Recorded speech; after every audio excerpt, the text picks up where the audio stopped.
Seja bem-vindo ao Em Foco. A oposição rejeita fazer mais cortes nas pensões. No debate quinzenal, Passos Coelho lembrou que é preciso poupar 600 milhões de euros por ano e desafiou o PS a encontrar com o Executivo a melhor solução para a reforma da Segurança Social. Mais cortes nas pensões, nem pensar. A recusa surgiu em uníssono por parte da oposição, que lembrou os anteriores cortes do Tribunal Constitucional, depois de Passos Coelho ter insistido que é preciso resolver o problema da segurança social. Estamos disponíveis para resolver um problema que vale 600 milhões e falo-emos, evidentemente, com o Partido Socialista ou sem o Partido Socialista, mas achamos que o devemos fazer da forma mais alargada possível. Repare que o corte de 600 milhões em 2016, como foi assinalado ontem pela Ministra das Finanças, é um corte que é bastante superior ao último que foi declarado inconstitucional pelo Tribunal Constitucional e que era de apenas, entre aspas, 372 milhões. Estão a ver até onde é que os senhores querem levar este corte nas pensões, claramente inconstitucional. O Sr. Primeiro-Ministro chega agora aqui, com essa sua trajetória de crescimento, como gosta de lhe chamar, dizendo que tem de cortar nas pensões 600 milhões de euros, o mesmo quase que em 2013. Ó, Sr. Primeiro-Ministro, então o país dos cofres cheios, em que é que se distingue do país dos cofres vazios? Este documento prova que o Governo enganou os portugueses, procurando transformar em definitivo aquilo que era anunciado como provisório. Cortes nas pensões de 600 milhões de euros e cortes nos serviços públicos de 400 milhões de euros, leia-se também despedimentos na função pública.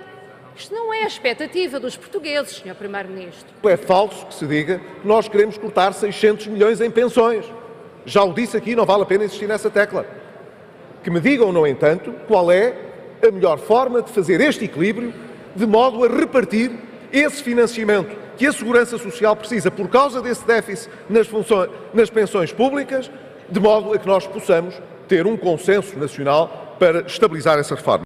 Durante o debate, Passos Coelho explicou que quer conciliar a responsabilidade com o crescimento no programa de estabilidade, sublinhou que o Governo não pretende abandonar o rigor e a disciplina, embora lamente o desemprego ainda alto, mas garantiu que Portugal vai sair do procedimento de déficit excessivo. A oposição acusou o Executivo de propaganda. E começamos o debate aqui em estúdio com Rui Paulo Figueiredo, deputado do PS, e Carlos Silva, deputado do PSD. Aos dois, muito boa tarde, bem-vindos ao Em Foco. Rui Paulo Figueiredo já sabe que o PS não concorda com estes cortes nas pensões para obter uma poupança de 600 milhões de euros. Para já, apesar de ter sido avançada uma hipótese teórica, como disse a Ministra, fala-se numa obrigação de resultado, poupança de 600 milhões. Ou seja, é possível obter este resultado por outro caminho? Boa tarde a todos que estão a ver. Eu tenho aqui a perplexidade de nós estarmos a debater uma coisa sem termos, pelo menos eu, todo o conteúdo da proposta. Ou seja, nós debatemos com base no briefing do Conselho de Ministros, debatemos com base naquilo que são as declarações que ele hoje fez no Parlamento. Depois, entretanto, penso que era hoje que ia dar entrada o documento para ser debatido na próxima semana. E confesso que também fiquei um pouco perplexo com diferentes tons do discurso. Ou seja, a Ministra dizia que está aqui a proposta para se seguir nos termos das regras europeias, no fundo, o semestre europeu. E, ao mesmo tempo, o Primeiro-Ministro hoje dizia uma coisa que era ligeiramente diferente, que é, estamos aqui as regras, mas estão aqui o nosso caminho, as nossas diretrizes, as nossas propostas, que se os portugueses, no fundo, votarem no Primeiro-Ministro Pedro Passos Coelho, não se percebeu se ele englobava o CDS ou não nessa conversa, que era o que eles quereriam aplicar. E depois, naturalmente, e bem, do ponto de vista dele, desafiava o Partido Socialista a apresentar alternativas. E isso reconduz-se à pergunta da Marta. Ou seja, eu acho que nós o que temos que fazer, e é o que o Partido Socialista certamente fará, e espero que a partir da próxima semana, é que dentro das balizas das regras europeias, dentro da flexibilização que poderá vir a ser adotada se o Governo, como diz, cumprir os critérios do déficit. A margem de manobra, de facto, não é grande. Mas dentro dessa margem de manobra, eu acho que o caminho que deve ser feito é conjugar a contínua consolidação das contas públicas e ter também um caminho virado para o crescimento e para o emprego. Eu bem sei que isto é mais fácil de dizer e de enunciar este triângulo virtuoso do que depois de concretizar. Mas isso o Partido Socialista sempre defendeu, que tínhamos tido um excesso de austeridade e que, no caso, devíamos ter balanceado um pouco. Mas e o problema acho que da esse segurança o desafio. social é mais urgente e mais imediato do que a resposta pela via do crescimento económico e do emprego. Não sei se sim. Ou seja, nós tínhamos, e até agora o Primeiro-Ministro ainda não demonstrou o contrário, nós tínhamos uma reforma que foi feita na altura com o Ministro Vieira da Silva, que tinha uma convergência progressiva de pensões, também tinha variadíssimos aspectos que eram diferidos no tempo. E aí ninguém demonstrou que a Segurança Social não estava sustentável. E se tivesse os problemas que o Primeiro-Ministro vai dizendo, então também não andava a usar o dinheiro da Segurança Social para outros fins, como também já fez. E, portanto, eu tenho sérias dúvidas que o problema esteja a ser tão grave como o Primeiro-Ministro diz, e tenho muito sérias dúvidas dessa proposta que, como dizia bem a vossa peça, e Ferro Rodrigues teve a ocasião de confrontar hoje, quer dizer, se o Tribunal Constitucional já chumbou clamorosamente uma proposta que equivalia a 380 milhões de euros. Agora, a Ministra das Finanças e o Primeiro-Ministro falam em 600 milhões, eu bem sei que este Governo é recordista de chumbos do Tribunal Constitucional, mas não sei se o caminho ia ser o mesmo. E é sempre a mesma solução, ou seja, o Primeiro-Ministro está sempre a falar também do crescimento, do emprego, de variedíssimas medidas, é a viragem, mas depois a solução é sempre a mesma. É cortar pensões, é cortar salários, é manter a austeridade, é aquilo que é obrigado a devolver pelos acórdãos do Tribunal Constitucional, tentar devolver o mais lentamente possível e o mínimo possível, sobretaxa a mesma coisa, e portanto eu acho que sinceramente que este não é o caminho. Agora, naturalmente, como dirá o Carlos, o Partido Socialista terá que apresentar o seu cenário macroeconómico, as balizas em que se rege e as propostas alternativas, e é isso que os portugueses esperam do PS daqui até ao dia das eleições.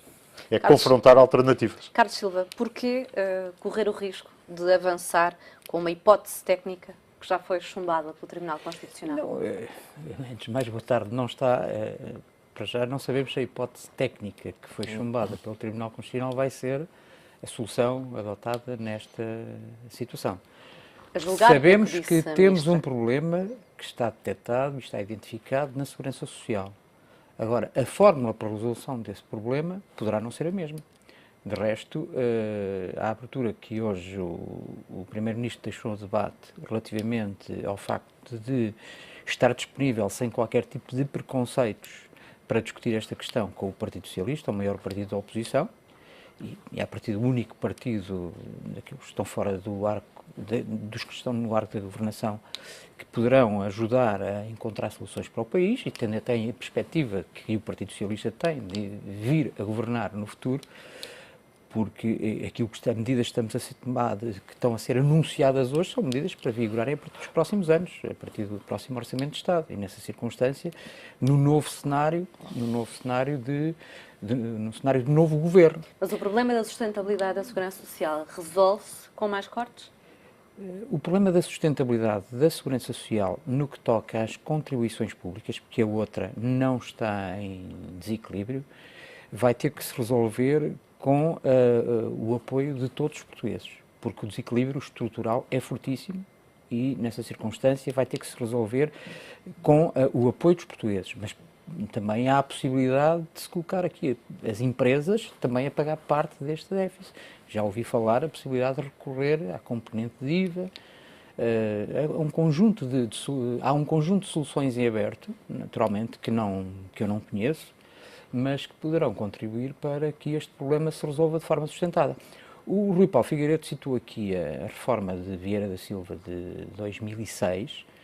Foi uma reforma importante na medida em que não precipitou este problema tão rapidamente, ou seja, empurrou um bocadinho com a barriga o assunto. diria que, enquanto reforma, não terá sido uma verdadeira reforma. Foi um paliativo para, de alguma forma, retirar este sistema de pensões público da situação insustentável que continuava a tomar todos os dias. Para além do que está identificado como reformas feitas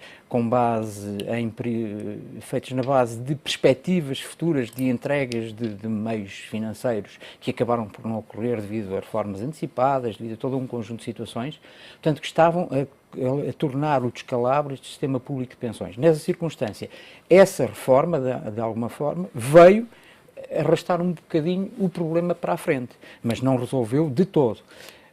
As soluções que se pretendem tomar agora são soluções que pretendem resolver de forma definitiva um problema grave que assola o país e que representa, neste caso concreto, no mais imediato, 600 milhões de euros. Mas estas propostas estão a condicionar as próximas legislaturas. Partem do princípio que quem vier a seguir, seja este governo ou outro, vai ter de segui-las. É verdade, e por isso é que a insistência grande por parte do Primeiro-Ministro e do Governo no sentido de trazer o Partido Socialista a debater este tema. O Primeiro-Ministro e o PSD têm um conceito engraçado de diálogo e compromisso. Aplicam o diálogo aos temas que lhes interessam, a outros não. E depois o conceito de compromisso vamos dialogar desde que se chega à conclusão e que o nós já Partido Socialista temos. tem um pequeno problema, é que só fala dos temas que lhe interessam. Portanto, não é verdade. Temas que interessam quando os temas são difíceis, resolve adiar a discussão em torno desse tema. O Primeiro-Ministro nunca quis envolver o Partido Socialista ao longo destes 4 anos.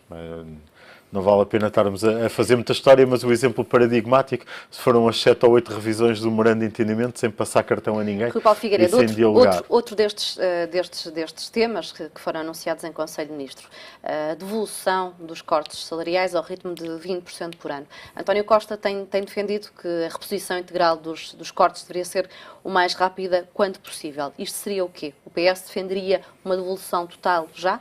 Vamos ver. Eu sei que a expectativa é grande, mas a partir da próxima semana acho que já começarão a ter todas essas respostas. Terça-feira é quando está marcado. O Partido Socialista tem procurado fazer o seu trabalho de casa. E o trabalho de casa passa por identificar, do modo mais fiel possível, a atual situação financeira das contas públicas portuguesas e tudo aquilo que são os problemas e os constrangimentos, para além do que é, muitas vezes, o diagnóstico e a propaganda do Governo, em que eu acho que muitas vezes cria mais problemas do que resolve. Eu ainda não dou por certo aquilo que o Carlos dá com esta convicção do problema na Segurança Social dos 600 milhões. Mas seria possível devolver salários e baixar impostos? Nós o que temos que fazer é fazer escolhas. E aquilo que o Partido Socialista tem dado a trabalhar, como eu estava a dizer, é na construção de um cenário macroeconómico que não cria uma realidade alternativa. Parte da realidade que existe, do diagnóstico da nossa situação financeira, das regras existentes da União Europeia, da flexibilização. Ou seja, não vão apresentar um cenário macro de crescimento económico de 4 ou 5%? Não, com certeza que não. Vamos apresentar propostas realistas. Depois, o que nós estivemos a fazer é a criação dentro desse modelo macro de uma ferramenta que permite que qualquer medida que o Partido Socialista tenha estado a estudar ou que queira vir a estudar daqui até à data das eleições possa calcular os seus efeitos no déficit, na dívida, no crescimento e no emprego. E, portanto, a partir daí é com as escolhas que, naturalmente, o líder do partido, António Costa, candidato a Primeiro-Ministro, terá que fazer. É verdade que ele já assumiu alguns compromissos que quererá concretizar, mas isso aí são as escolhas e as diferenças e ao debate político. Eu acho que o que nós precisamos, de facto, é deste debate clarificador. É verdade é aquilo que Pedro Passos Coelho hoje dizia, eu concordo. Os portugueses já sabem bem, para o bem e para o mal, o que é que este governo fez e aquilo que quer fazer no futuro. Do nosso ponto de vista, muita coisa de negativo. Agora é o tempo do Partido Socialista começar a apresentar as suas propostas e a partir da próxima semana irá fazê-lo. Carlos Silva, muitos pensionistas estarão certamente a pensar, com base nas declarações relativamente recentes da Ministra das Finanças, porquê cortar 600 milhões de euros no sistema de pensões se, de acordo com a Ministra das Finanças, Portugal tem os cofres cheios? Eu já lerei esse tema, mas não queria deixar passar esta questão sem do cenário macroeconómico, que me parece muito importante, na medida em que estão aqui em causa cerca de 600 milhões, na ótica do Governo, mas na ótica do Partido Socialista, eu acresceria mais 1.700 milhões. E eu não conto nenhuma novidade ao país em dizer que a austeridade proposta pelo Partido Socialista eleva a 2.300 milhões, sensivelmente, as necessidades de financiamento do próprio Estado. O Carlos chama a austeridade a devolver aquilo que o Governo foi roubando às pessoas. Não, na medida em que têm que ser todos os portugueses a pagar, ou na medida em que pagarão atualmente sob a forma de impostos, ou no futuro sob a forma de juros das necessidades de financiamento para pagar exatamente essas promessas. E não dou nenhuma novidade ao país se disser que a reposição de salários da função pública de imediato representam mais 600 milhões, que a cláusula de salvaguarda do IMI, a reposição, representa mais 150 milhões, que a sobretaxa do IRS são mais 700. Qual é o efeito no emprego e no crescimento económico da devolução dos salários às pessoas? Mas isso é muito importante, sem dúvida. Tomar o Governo poder... que a verdade é que os pequenos números de crescimento económico que nós tivemos é apenas e só pelo aumento da procura interna decorrente da devolução dos salários pelo Tribunal Constitucional. António Costa ainda não chocou com a realidade. Tem dito umas coisas, faz umas promessas, mas ainda não se confrontou com a realidade. Provavelmente a altura do campeonato, depois de já ter discutido com os seus especialistas o cenário macroeconómico, estará mais próximo dessa realidade. Tanto mais que é muito significativo o facto de, relativamente a estes 600 milhões da Segurança Social, ainda não ter dito nada. É porque já percebeu que a crescer aquilo que é a sua vocação em termos de ações imediatas para promover o crescimento, que é aumentar a despesa, ainda tem mais estes 600 milhões para resolver, que já do tempo de António José Seguro, que já naquele tempo se falava nisso e que tenderia a esquecer. Portanto, nesta circunstância, eu acho que o caminho que o Governo tomou de empreender o crescimento de forma sustentável é o caminho mais correto. O Carlos chama a aumentar a despesa àquilo que são os direitos das pessoas. Repor de forma abrupta, de um cortaram unilateralmente nas parcerias público-privadas? Porquê é que não cortaram unilateralmente nas rendas recebíveis da EDP? Que poderá chegar aos 7 mil milhões e meio. Porquê é que não cortaram unilateralmente as rendas da rede? Posso compreender das suas palavras que, por um lado, o PS acredita que devolver na íntegra os salários vai ter impacto no crescimento económico. Claro. E, por outro, que não concordam com a redução para metade da taxa sobre o setor energético. O caminho do PSD é sempre o mesmo. À falta de conseguir diminuir, de facto, do modo estrutural a despesa, é sempre ir ao bolso das pessoas. É a única solução. A solução é sempre a mesma. É cortes de pensões, cortes de salários. Não tínhamos quem nos emprestasse. Agora, felizmente, já temos. No fundo, e abaixo é sempre taxas isso. de juros. A única solução que o Governo tem para os problemas é sempre este. Carlos E Silva, depois a grande transformação da questão. economia era essa. A grande transformação da economia não se verificou. Ainda todos nos lembramos, há 4 anos. E a verdade é que o pouco crescimento económico que temos, mas ainda bem que estamos a crescer, foi pelo aumento da procura interna, pela devolução dos salários às pessoas. Acabaram de ser vistos em altas os indicadores e de forma prudente. As entidades internacionais prevêem para o crescimento para o país mais amplo do que aquele que o próprio Governo então, mas não faltaria, tem como quando fizeram o orçamento. Calcularam, por exemplo, o preço do petróleo 2,5 vezes mais do que ele está agora. Mas pela via da procura interna, Rui Paulo Figueiredo também leva a um desequilíbrio da balança comercial. Claro, por isso é que nós temos que investir o máximo na produção nacional e temos que procurar todas as medidas de substituição daquilo que importamos por produção nacional. Tem que ser esse o caminho e tem que ser essa a aposta. Temos que procurar ter essa sustentabilidade. Agora, nós vamos discutir isto certamente muitas vezes, porque o Governo gosta de criar os problemas e das soluções. Eu continuo a não dar por adquirido estes 600 milhões e estes problemas que o Governo vai anunciando, mas é com muitas outras coisas que temos estado a perguntar-lhe aquela questão que poderá estar a passar pela cabeça de muitos pensionistas, depois de ouvir que os cofres estão cheios, porque é cortar 600 milhões? Vamos lá ver. Os cofres estão cheios, foi uma expressão utilizada pela Sra. Ministra para significar as condições financeiras do país e para promover, de certa forma, aquilo que é credibilidade junto dos investidores institucionais, etc. É evidente que Acho que os no portugueses final... já perceberam, podemos poupar o Carlos a tentar explicar. No Os final cofres da estão linha, cheios, mas os bolsos portugueses estão vazios. No final da linha, Isso é o que é. o Partido Socialista tem um caminho, que é transferir dos cofres para o bolso dos portugueses de imediato. E depois voltarmos exatamente a pedir dinheiro para nos voltarmos a endividar e voltarmos a ter o problema de bancarrota que temos pela frente. Não é este o objetivo deste governo. Penso que não é o objetivo de nenhum português. Querem continuar a empobrecer mais os portugueses. Querem continuar a crescer. Nós recuámos 12 de forma anos, sustentada, nós recuámos 12 regulada, anos a criação de riqueza em termos do PIB. sustentada, por forma a que não voltemos aos mesmos. E o PSD quer erros. continuar na austeridade, deve ser para recuarmos 20. Ou 25. Não é o objetivo deste governo que seja exatamente aqueles que são os beneficiários desses montantes, os pensionistas, a pagar todo este esforço. Não é. E, de resto, ficou bem patente nas medidas que apresentou ao país, que foi no sentido de distribuir todos os esforços por todos. De uma forma generalizada, todos que podiam pagar. É, mais ou menos. Muita propaganda e pouca realidade. Os funcionários públicos pagam neste momento os que estão acima de 1.500 euros. Ainda há pouco a Marta estava a falar de energia.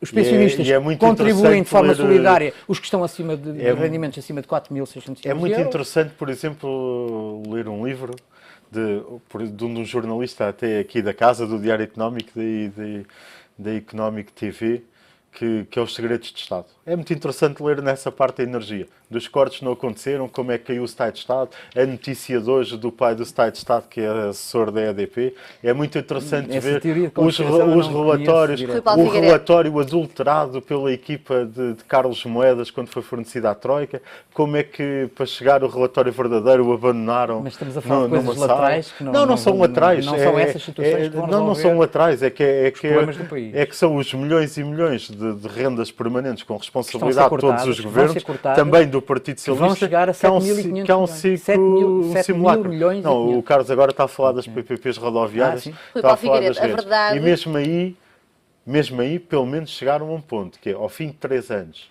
em que o Primeiro-Ministro, o Ministro da Economia e os deputados da maioria andaram sempre a dizer já cortámos, chegámos agora ao ponto em que foi pela primeira vez em Conselho de Ministros. Mas vou dar uma notícia ao Carlos, é que ainda não cortaram. Porque o que aprovaram foi bases em Conselho de Ministros, ainda têm que depois voltar ao Conselho de Ministros, mandar para o Tribunal de Contas e assinar o contrato. Vamos lá ver se ainda conseguem cortar qualquer coisa antes de acabar a legislatura. Porque há 3 anos e meio com essa propaganda. Com certeza. Com essa propaganda. Figueiredo, a verdade é que, apesar de todas estas medidas de austeridade e da contestação do PS, hoje uma sondagem da Eurosondagem revela que o PS continua a perder pontos nas intenções de votos e o PSD subiu. O que é que se passa? Porquê é que não estão a conseguir capitalizar esta vaga de austeridade? Porque acho que temos que apresentar alternativas. Ou isso, seja, isto e acreditam que as sondagens vão alterar-se a partir do momento que as apresentarem, a partir da próxima semana? As sondagens valem o que valem. São indicadores úteis e não vale a pena dizer que elas são positivas porque não são.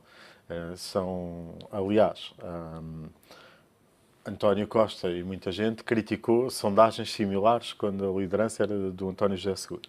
Agora, eu mantenho a mesma opinião agora que tinha antes. Ou seja, estas sondagens e a base em que o Partido Socialista está continua a ser uma boa base para, nos últimos meses, crescer e chegar à maioria absoluta, que é o objetivo do Partido Socialista e continua a ser. Agora, eu acho que muitas das vezes no país o governo perdia as eleições e as oposições bastava estar. E foi o que aconteceu na esmagadora maioria das vezes.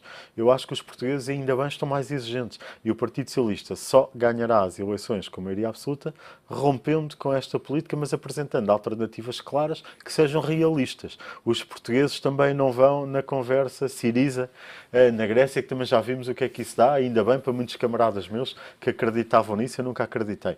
Agora, o Partido Socialista tem que dizer onde é que vai cortar na despesa, que medidas é que vai propor, aquilo que vai fazer para o crescimento económico, para a aposta na educação, na qualificação, na cultura, incentivos fiscais para a competitividade, para a internacionalização, para as empresas, também tem que ter políticas claras em relação ao que é que faz. Por exemplo, hoje um dos temas no debate, a privatização da TAP e o caos que este governo tem mergulhado, o Partido Socialista tem dito e tem que continuar a dizer que este governo tem pouca legitimidade política do nosso ponto de vista, seja dos temas que estamos a debater, seja nesta vaga de acelerar privatizações, concessões e subconcessões, em que está a querer fazer tudo a mesma coisa. Há aqui um padrão, que é, lançam as coisas, procuram condicionar e depois o futuro governo que se amanhe. E esse é uma falta de concordando em grande medida, e em muitos casos é uma irresponsabilidade. Concordando em grande medida com a opinião do Rui Paulo relativamente a esta vocação do Partido Socialista, eu diria que o António Costa teve um problema, portanto, que foi não ter percebido que tinha que fazer parte da solução do país e não do problema. E o exemplo da TAP é mais uma vez disso. Uma prova evidente. Não, esse não António é um exemplo. Costa está esse é um bom exemplo da irresponsabilidade de Pedro Passos Coelho. António Costa disponibilizou-se ao PSD para dialogar e para conversar sobre este assunto. Depois de vários anos, os irresponsável é o governo. Precisam de ter oposição e governo na mesma linha, com opiniões diferentes. Esse é um bom Muito obrigada aos dois pela vossa participação neste Enfoque. Chegamos ao ponto final deste Enfoque, que, como habitualmente, regressa a partir de segunda-feira aqui no Grande Jornal. Até lá.